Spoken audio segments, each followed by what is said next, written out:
साथियों नमस्कार, कैसे हैं आप सब लोग। आज हम एक इम्पॉर्टेंट टॉपिक डिस्कस करेंगे, the application of section 41A CRPC to proceeding or offences concerning with section 67A of the information technology act. Topic काफ़ी इंपॉर्टेंट है क्योंकि आज के समय में साइबर क्राइम जो है काफ़ी बढ़ चुका है और साइबर क्राइम के दो पैटर्न हैं। पहला तो है इकोनॉमिक ऑफेंस, जिसमें कोई अमाउंट जो है वो खाते से उड़ा दिया गया by doing the falsification of the A-list digital proceedings. और दूसरा इंपॉर्टेंट क्राइटेरिया है कि कोई ऑब्सीन है या कोई नेकेड सीन है या सेक्सुअली एक्सप्लेट सीन है, उसको जो है स्प्रेड किया गया है और आपको कहीं ना कहीं जो है इम्प्लीकेट कर दिया गया है। तो साथियों, ये चीज़ें क्या हैं इसको हम समझेंगे गहराई से आज के अध्याय में, और साथ साथ 41A CRPC हमें कैसे राहत प्रदान कर सकता है ऐसे झूठे मामलों में फंसने से और ऐसे झूठे मामलों में गिरफ्तार होने से। तो टॉपिक काफ़ी इंपॉर्टेंट है। एक कॉपी और एक पेन लेके बैठिए। वीडियो काफ़ी इंपॉर्टेंट लिटिगेंट्स के लिए, डिफेंस काउंसिल के लिए और खासकर उन लोगों के लिए जिनको कानून पढ़ने में जो है वो काफ़ी रुचि है। तो एक एक बात मैं खुल के समझाऊंगा। शुरू करते हैं आज का प्रेजेंटेशन। साथियों, जैसा कि स्क्रीन पे आप देख रहे हैं, जजमेंट जो है ये ऑनरेबल इलाहाबाद हाई कोर्ट का है। नोट कर लिया आपने। और जजमेंट की डेट क्या है? 3 अक्टूबर 2023। काफ़ी इंपॉर्टेंट और रिसेंट जजमेंट है। सूरज बनाम स्टेट इस जजमेंट का जो है नाम है, और जो रिट पिटिशन नंबर है वो है 7502/2023। क्लियर हो गया। तो यहाँ तक हमने जो है क्रेडेंशियल्स को नोट कर लिया कि मामले के बेसिक जो क्रेडेंशियल हैं, जैसे टाइटल, केस नंबर, किस कोर्ट ने जजमेंट प्रोनाउंस करा, डेट ऑफ प्रोनाउंसमेंट क्या है, ये सब हमने जो है नोट कर लिया। क्लियर हो गया। आपको कोई दिक्कत नहीं अपने को। चले अपन आगे। चलिए साथियों, इस मामले की फैक्ट क्या है कि जो कंसर्न काउंसिल है पिटिशनर के, उससे चैलेंज करा FIR को।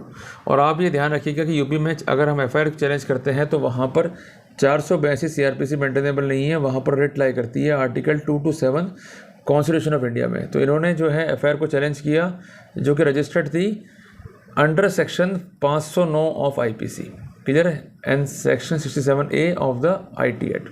साथ ही यहाँ पर जो लर्नेड काउंसिल थे पिटिशनर के, उन्होंने अपनी प्रेयर को जो है वो कन्फाइन कर दिया। उनका कहना है कि जो पुलिस की अथॉरिटीज़ हैं ये फॉलो नहीं कर रही हैं mandate of section 41A of CRPC। और सबसे इंपॉर्टेंट बात, जो भी एलिज्ड ऑफेंसेस मेरे खिलाफ हैं उसमें जो पनिशमेंट है वो है up to 7 year of imprisonment.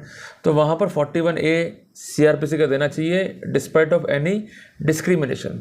तो कोर्ट ने कहा कि accordingly we allow this petition with direction to the police authority to follow the mandate of section 41A of CRPC and also the direction issued by Honorable Supreme Court in case of Arnesh Kumar versus State of Bihar, जो कि report हुआ है 2014 volume number 8 SCC page number 273 के अंदर। और इसी direction के साथ जो है पिटिशन को जो है अल्टीमेटली जो है डिस्पोज ऑफ किया गया। साथियों, यहाँ पर दो बात जो है समझने की है कि 41A CRPC का नोटिस क्यों दिया जाएगा और ये मैंडेट जो अरनेश कुमार का है ये कहता क्या है। साथ ही छोटी सी बात ये कि अरेस्ट को लेकर लॉ जो है वो काफ़ी सेटल्ड है हमारी कंट्री के अंदर। इसके जो बेसिक प्रोटोकॉल हैं वो हैं 41 CRPC में, और 41A CRPC जो है ये इंसर्ट हुआ था bye the way of amendment of 2009। ये प्रोविज़न ये कहता है कि अगर आप पुलिस को कोऑपरेट कर रहे हो, आप भाग नहीं रहे हो और आपसे कोई इन्वेस्टिगेशन पेंडिंग नहीं है, कस्टोडियल इंट्रोगेशन रिक्वायर्ड नहीं है, तो आपको अरेस्ट करने की बजाय 41A CRPC का नोटिस दिया जाएगा। तो वहाँ पर बेनिफिट क्या रहता है कि जब आप कोर्ट में जाएंगे from the side of police, तो वहाँ पर अगर आप बेल मूव करते हैं तो आपकी बेल 100% जो है वो ग्रांट हो जाएगी। और ऐसे अनेकों मामले हैं जहाँ पर 41A CRPC दिया गया है और कोर्ट ने उनकी ईजिली जो है बेल ले ली है, वो लोग अंदर नहीं गए। क्लियर हो गया बैठ के आपको। अब छोटी सी बात समझने की अपने को कि पुलिस अब यहाँ पर क्या गड़बड़ियाँ करती है। कुछ मामलों में जो है 41A देती है और कुछ मामलों में 41A नहीं देती है। उनका कहना है कि साहब ये बंदा कोऑपरेट नहीं कर रहा है, ये बंदा भाग रहा है और ये फ्ली अवे हो रहा है। अब कहने की बात है कि कॉपरेशन की परिभाषा क्या है, ये हमको जो है समझनी होगी। There is no single definition of word the cooperation. Cooperation means कि अगर कोई व्यक्ति पुलिस को वैल्यूएबल इंफॉर्मेशन प्रोवाइड कर रहा है तो ये मानते हैं कि वो कॉपरेट कर रहा है, बट ऐसा नहीं है। अक्यूज का एक बेसिक अधिकार है टू कीप साइलेंस। अगर आप अपनी बात को जरिए ज्ञापन या मेमोरेंडम या रिप्रेजेंटेशन या वकील के नोटिस के मार्फत से पुलिस तक कन्वे कर रहे हैं अपने सारे फैक्ट्स को, तो इट इज़ इक्वल कॉपरेशन। क्योंकि एक ऐसा मामला हुआ था सन 2023 के अंदर, और उसमें जो कंसर्न लेडी है उसको आप सब जानते हैं, वेल नोन लेडी है, चंद्रा कोचर। ये कंसर्न थी विद द ICICI बैंक और इन्होंने जो है बेल को मूव किया और अपने अरेस्ट को जो है चैलेंज किया। इनका कहना है कि हम जब अथॉरिटी के पास होके आ गए हैं, उनको मेल कर रहे हैं, उनको सबमिशंस दे रहे हैं, तो हम क्या कॉपरेट नहीं कर रहे हैं। ये रहता है कि हम वहाँ पर जाएँ, जैसा ये कहते हैं वैसा हम कबूल कर लें, हम कन्फेस कर लें, जो पॉसिबल नहीं है। और सेक्शन 24 इंडियन एविडेंस एक्ट हमें एक लिबर्टी देता है कि अगर किसी मामले में पुलिस कोई भी evidence bye the way of force और कॉर्शन इकट्ठी कर रही है तो वहाँ पर आप रेसिस्ट कर सकते हैं। और रेसिस्ट करने के लिए जब भी बिफोर मजिस्ट्रेट जाए तो तुरंत जो है दाखिल कर दें अर्जी। सबसे बड़ी कमी हमारे में ये है कि हम लोग चुप बैठ जाते हैं, हमको लगता है कि हमारा पुलिस जो है बहुत कुछ उखाड़ देगी। एक बात मैं स्पष्ट कर दूँ, वकील मजबूत रखो भाई, बार बार मैं कहता हूँ। और एक बात कान खोल के सुन लो कि जब भी कोई आप फीस या कोई भी लीगल अमाउंट जो है संदाय कर रहे हो किसी को भी, just make it account for. जो गलतियाँ अक्सर आप करते हो ये गलतियाँ मत करा करो। साथियों देखो, छोटी सी बात ये कि हम गलती करेंगे उसका फ़ायदा जो है दूसरे उठाएंगे। अगर आप लिटरेट हो गए तो संभावना वहाँ कम हो जाएगी। आज मान लो कि आपने एक्स आदमी को बुक किया और उसको एक्स अमाउंट दिया फीस के फॉर्म में, अब ये फॉर्म जो है वो कैश में है, तो आप इनकम टैक्स रिटर्न में क्या शो करोगे अगर आप रिटर्न भरते हुए? तो ड्राइंग, कोई ऐसा खर्चा जो एक्सप्लेन नहीं कर सकते आप, जो अनएक्सप्लेन्ड है, दिक्कत आपके लिए। सीए कुछ नहीं बोलेगा, वकील कुछ नहीं बोलेगा, भुगतना आपको पड़ेगा। तो कहने की बात यह है कि जब आप एक प्रॉपर तरीके से काम कर रहे हो, आप एक लीगल फीस दे रहे हो, तो उसमें एक्सपेंसेस की कैटेगरी में आपका जो एंट्री है वो भी स्पेसिफिक होना चाहिए विदाउट एनी मैनिपुलेशंस। क्लियर है बात ये? तो मेरा कहना यह है साथियों वापस से कि जब भी आप कोर्ट में जा रहे हो तो उस सिनेरियो में ये स्पष्ट कर दें कि आपने क्या क्या जानकारी पुलिस को दी है, आप क्या क्या फैक्ट्स प्रोवाइड कर चुके हो, आप क्या कोऑपरेट कर रहे हो। अगर आपको वो 41A CRPC का नोटिस नहीं दे रहे हैं तो आप संबंधित मजिस्ट्रेट के पास में जाओ, आप आवेदन करो, आप एंटीसिपेटरी बेल लगाओ, आवेदन करो, आप रिट लगाओ, आवेदन करो।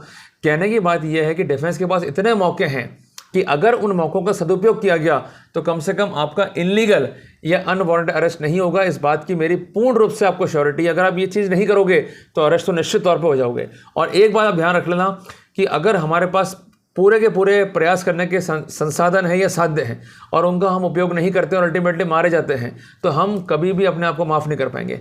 और ऑन द कॉन्ट्री पूरे के पूरे प्रयास हमने कर लिए, बेस्ट से बेस्ट एफर्ट्स करें, सफल नहीं हुए तो दिल में माना नहीं रहेगा भाई मैंने एफर्ट्स करे, सफल नहीं हुआ, बात की बात ही।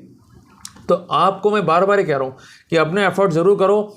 ये 41A CRPC आपको इनलीगल अरेस्ट से जो है प्रोटेक्शन प्रोवाइड करता है। और ऐसे कई मामले हैं, मैंने देखे हैं राजस्थान के अंदर भी या दिल्ली के अंदर भी या आसपास के एरियाज़ के अंदर भी, कि जहाँ पर वकील तक एडवाइस करते हैं अपने क्लाइंट को कि भाई ज़रूरत ही नहीं है 41A लेने की, यार तू सरेंडर हो जा, अरेस्ट हो जा, कोर्ट से हो जाएगी बेल। अरे क्यों हो जाएगी कोर्ट से बेल? पॉइंट ये कि जो आपका अधिकार है वो क्यों नहीं मिलेगा आपको। और एक बात मैं कहना चाहता हूँ आप सबको, जो आप सुनते हुए आ रहे हो कि साडा हक इत्थे रख, तो ये साडा हक है और इन्होंने इत्थे रखना पाऊ। और अगर ये नहीं रखते हैं तो आपको लड़ना पड़ेगा, आपको अपने अधिकार के लिए लड़ना पड़ेगा। तो हमेशा मैं कहता हूँ उसके लिए बेसिक प्रोटोकॉल क्या है वो आपको समझना है। सबसे पहले आप ज्ञापन दो, जो मैं हमेशा कहता हूँ बैठ के, ज्ञापन नहीं दोगे तो किसी को फर्क नहीं पड़ेगा, क्योंकि ये लोग जो हैं वो बहरे हो चुके हैं, अंधे हो चुके हैं, सुनना चाहते ही नहीं है।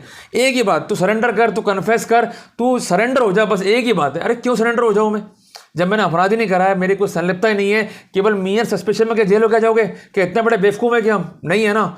तो वहाँ पर एक बात समझ लो, जो मैं हमेशा मेरे वीडियोस में कहता हूँ कि जब भी पुलिस इस तरह के मामलों में बुला रही है, जांच करना चाह रही है, तो सबसे पहले एक बात अश्योर कर लो कि मामले में जो भी एलिज्ड ऑफेंस है उसका पनिशमेंट कितना है। अगर पनिशमेंट 5 साल का है, फ़ोन से बुलाते हैं, बिल्कुल नहीं जाने का है, उनको बोलो नोटिस दो, मैं नोटिस से आऊँगा। ये धमकी देंगे, इनको ये बोलो कि अगर धमकी दोगे तो हमें भी कानून मालूम है, CCA रूल्स, CCA रूल्स हमें भी मालूम है, हम सर्विस रूल्स के तहत जो है आपके विरुद्ध जो है हम कानूनी कार्रवाई करेंगे। इनको लीगल नोटिस दो और ये लिखो कि तुम लोग जो है पद का दुरुपयोग कर रहे हो। आज तुम्हारे पक्ष में एंटी करप्शन कानून है, प्रिवेंशन ऑफ करप्शन एक्ट है, डिफरेंट तरह के लॉज हैं जो आम आदमी को जो है प्रोटेक्शन प्रोवाइड करता है इनके जुल्मों से, इनके शोषण से। पर हम बोलते नहीं है, उसका गलत फायदा, उसका नाजायज फायदा उठाते हैं। अरे बोलो मेरे भाई, बोलो, बोलना पड़ेगा। तो बोलने का तरीका क्या है कि writing is the best method. कहते हैं ना भाई 100 बका एक लिखा, लिखो। लिखना में क्या है, अपने को सबसे पहले अपने को लिखना है ज्ञापन। वो ज्ञापन क्या है, रिप्रेजेंटेशन। नोट कर लिया पॉइंट ये। उसके बाद हमको देना है एडवोकेट का नोटिस अगर आवश्यकता है तो। और उसके बाद जो है हमें जाना है कंसर्न कोर्ट में, और उसके लिए जो बेसिक गाइडलाइंस है वो है 2016 SCC पेज नंबर 277 पे। क्लियर है? और उसके बाद हमको जाना है, अगर हमें रेमेडी नहीं मिल रही है, कंसर्न हाई कोर्ट में या कंसर्न सेशंस कोर्ट में। कहने की बात यह है कि मानता हूँ इन प्रोसीडिंग में खर्चा होता है, पर क्या लाख 2 लाख हमारे जीवन से बड़े हो गए? नहीं हो गए ना। अगर आज हमारी इज्जत रह गई, हम जेल नहीं गए, अनवांटेड प्रोसिक्यूशन से बच गए, तो हम अननेसेसरी परेशान क्यों हों? तो कहने की बात यह है कि 41A CRPC आपका राइट है, आप लेकर रहो।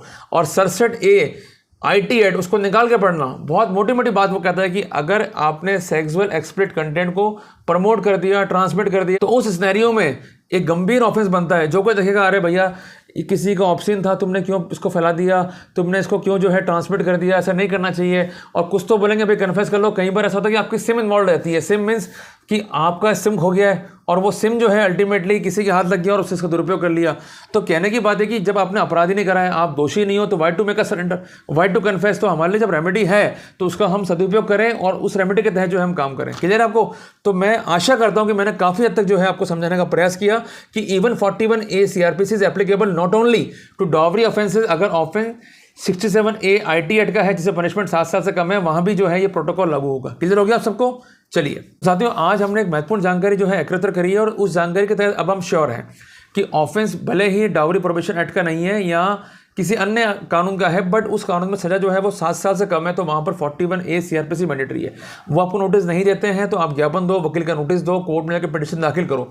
एक कोर्ट से नहीं तो किसी अन्य कोर्ट से सफलता मिलेगी, बट सफलता मिलेगी, इस बात की मेरी 100% गारंटी है। क्योंकि कोर्ट आपकी बात सुनता है, आपका वकील सही होना चाहिए, बात प्रॉपर होनी चाहिए, ड्राफ्टिंग प्रॉपर होनी चाहिए, बात सुनी जाएगी। और सबसे इंपॉर्टेंट बात, आप अपनी बात को जब भी रखो तो उसको पैरावाइज करो। सबसे इंपॉर्टेंट बात, जो FIR है उसका क्या रिप्लाई है। दूसरी बात, आपके सबमिशंस क्या है और क्या आपके राइट पुलिस अफेक्ट कर रही हो, पुलिस की गुंडागर्दी क्या है, बेईमानी क्या है। और सबसे इंपॉर्टेंट बात, आज इस केस में देखो, ये बंदा अरेस्ट हो सकता था पर ये नहीं हुआ। इसने जो है रिट में चैलेंज करा FIR को, सारी बातों को लिखा और इसने अपने प्लेयर को लिमिटेड कर दिया। इसका कहना है कि मुझे अरेस्ट मत करो, मुझे 41A CRPC का नोटिस दो और 41A CRPC के नोटिस के तहत मैं कॉर्पोरेट करने को तैयार हूं। पर कॉर्पोरेशन का मतलब ये भी ना हो कि किसी भी रूप में बहस है या by the way of force या by the way of coercion evidence को जो है इकट्ठा किया जाए। तो कुल मिला के आज ये बच गया तो आप भी बच सकते हैं जुर्म का, शोषण का शिकार होने से। तो साथियों, सब कुछ डिपेंड है आप पर, आपकी क्लेवरनेस, आपके विवेक पर और भारतीय कानून पर। तो साथियों, मानता हूं कि बेईमानियां हैं, पर बेईमानियां इतनी भी नहीं है कि हम ये कह सके सिस्टम जो है पूर्णतः करप्ट हो चुका है। साथियों, एक बात जो है हमको मांग के चलनी पड़ेगी कि आज भी कोर्टों में न्याय है, क्योंकि जब कोई डिस्प्यूट A और B के बीच में है तो हमेशा A और B एक दूसरे को जरूर कहेंगे I will see you in the court. तो कहने की बात है कि आज अथॉरिटी भले पावर को एक्सरसाइज कर लें, गलत तरीके से एक्सरसाइज कर लें, पर अगर आपके पॉइंट्स लिखे हुए हैं, पूरे ज्ञापन तैयार हैं, इन्वेस्टिगेशन की स्टेज से आप एक्टिवेट हो, तो कम से कम वहां के राइट्स जो हैं वो अफेक्ट होने से बच सकते हैं। तो साथियों, मिलते हैं एक नए टॉपिक के साथ, तब तक के लिए जय हिंद, जय भारत।